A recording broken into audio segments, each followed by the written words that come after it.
ഡിവൈഎഫ്ഐയുടെ പൊതിച്ചോറ് വിതരണ പദ്ധതിയായ ഹൃദയസ്പർശം കൊല്ലത്ത് വിപ്ലവകരമായി 8ാം വർഷത്തിലേക്ക് കടന്നു. 2555 ദിവസങ്ങൾ കൊണ്ട് 54 ലക്ഷം പൊതിച്ചോറുകളാണ് വിതരണം ചെയ്തത്. ഇതനുസരിച്ച് ദിവസം ശരാശരി 2000 പൊതിച്ചോറ് എന്ന നിലയിൽ വിതരണം ചെയ്യാൻ സാധിച്ചു. കഴിഞ്ഞ 7 വർഷമായി ആശുപത്രികളിൽ രോഗികൾക്കും കൂട്ടിരിപ്പുകാർക്കും പൊതിച്ചോറുകൾ വിതരണം ചെയ്ത് ഡിവൈഎഫ്ഐ എന്ന 4 അക്ഷരം ഈ നാടിൻ്റെ സ്നേഹമായി മാറിയെന്നാണ് ചിന്താ ജെറോം പറഞ്ഞത്. ജില്ലാ ആശുപത്രിയിലേക്ക് പൊതിച്ചോർ എന്ന ആവശ്യമായി ഡിവൈഎഫ്ഐ പ്രവർത്തകർ വീടുകളിലെത്തുമ്പോൾ കുടുംബാംഗങ്ങൾ ജാതിയോ മതമോ കക്ഷി രാഷ്ട്രീയമോ ഒന്നും നോക്കാതെ ആവശ്യപ്പെടുന്നതിലധികം കൂടുതൽ പൊതിച്ചോറുകൾ തയ്യാറാക്കി കാത്തിരിക്കാറുണ്ട്. ഡിവൈഎഫ്ഐയുടെ മാതൃകാപരമായ സന്നദ്ധ പ്രവർത്തനത്തിൻ്റെ ഏറ്റവും മികച്ച അടയാളപ്പെടുത്തലായി പൊതിച്ചോറ് വിതരണം മാറി. എതിർ രാഷ്ട്രീയ പാർട്ടികളിലെ നേതാക്കന്മാർ പോലും ഡിവൈഎഫ്ഐയുടെ പൊതിച്ചോറ് വിതരണം നോക്കൂ, അത് കണ്ടു പഠിക്കൂ എന്ന് അവരുടെ യുവജന സംഘടനാ പ്രവർത്തകരോട് പറയാറുമുണ്ട്. വിനയത്തോടെ ഡിവൈഎഫ്ഐ ഈ സ്നേഹം ഏറ്റുവാങ്ങുന്നു.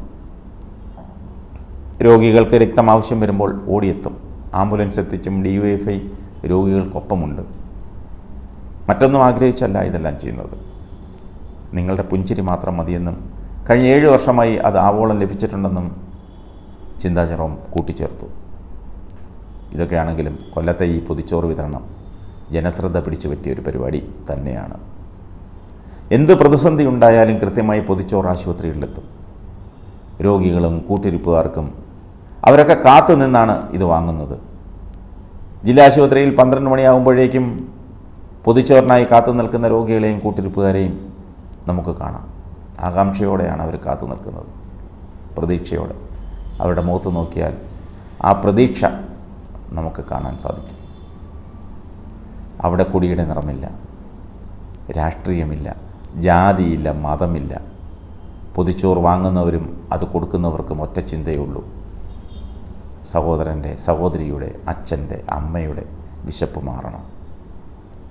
ഡിവൈഎഫ്ഐക്കാരുടെ ഒരു അപേക്ഷയുള്ളൂ: നിങ്ങൾ ഏറ്റെടുത്ത ഈ ദൗത്യം ഇവിടെ മുറിച്ച് കളയരുത്. ദിവസേന ആയിരങ്ങളുടെ വിശപ്പ് അകറ്റുന്ന ഈ ദൗത്യം തുടരണം. അതിൻ്റെ നന്മ നിങ്ങൾക്കുണ്ടാകും.